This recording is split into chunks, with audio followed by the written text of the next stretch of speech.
ஆளுமைமிக்க அரசியல்வாதியாக pure politics பயிற்சி பட்டறை, நேரடி இணைய வழி வகுப்புகள்.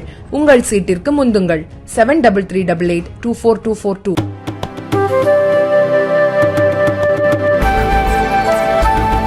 ஜாதிவாரி கணக்கெடுப்பு நடத்த வேண்டும் என்று மக்களவை எதிர்க்கட்சித் தலைவர் ராகுல் காந்தி வலியுறுத்தி வரும் நிலையில் அவரது கருத்தை அரசியல் ஆலோசகரும் ஜன் சுராஜ் அமைப்பின் தலைவருமான பிரசாந்த் கிஷோர் விமர்சித்துள்ளார். செய்தியாளர்களிடம் பேசிய அவர், ஜாதிவாரி கணக்கெடுப்பு நிச்சயமாக நடத்தப்பட வேண்டும், அதில் எந்த பிரச்சனையும் இல்லை.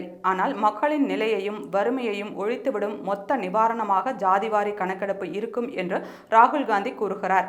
அப்படி அவர் கூறுவது உண்மை என்றால் நம்மிடம் ஏற்கனவே பட்டியலின மக்கள் குறித்த தரவுகள் இருக்கின்றன.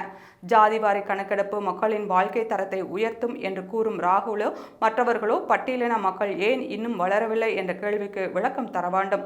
வெறும் தரவுகள் மட்டும் சூழ்நிலையை மாற்றிவிடாது. 60 வருடங்களாக காங்கிரஸ் தானே ஆட்சியில் இருந்தது. அவர்கள் ஏன் ஜாதிவாரி கணக்கெடுப்பு நடத்தவில்லை? பீகார் ஜாதிவாரி கணக்கெடுப்பு நடத்தியது. பீகாரில் வறுமை ஒழிந்துவிட்டதா? கர்நாடகா, ஹிமாச்சல பிரதேசம், தெலுங்கானாவில் காங்கிரஸ் ஆட்சிதானே நடக்கிறது. அங்கே முதலில் ஜாதிவாரி கணக்கெடுப்பு நடத்தி வறுமையை ஒழிக்கட்டும். அங்கு அவர்கள் வெற்றி அடைந்தால் நாம் அதையே பின்பற்றுவோம். பீகார் ஏழை மாநிலம் என்பது தெரிந்த விஷயம்தான். இந்த விஷயத்தில் கணக்கெடுப்பு தேவையில்லை, தீர்வுதான் தேவை. அதை ராகுல் காந்தி கொடுக்கட்டும் என்று பல தரவுகளை முன்வைத்து ராகுலுக்கு பிரசாந்த் கிஷோர் பாடம் எடுத்துள்ளார்.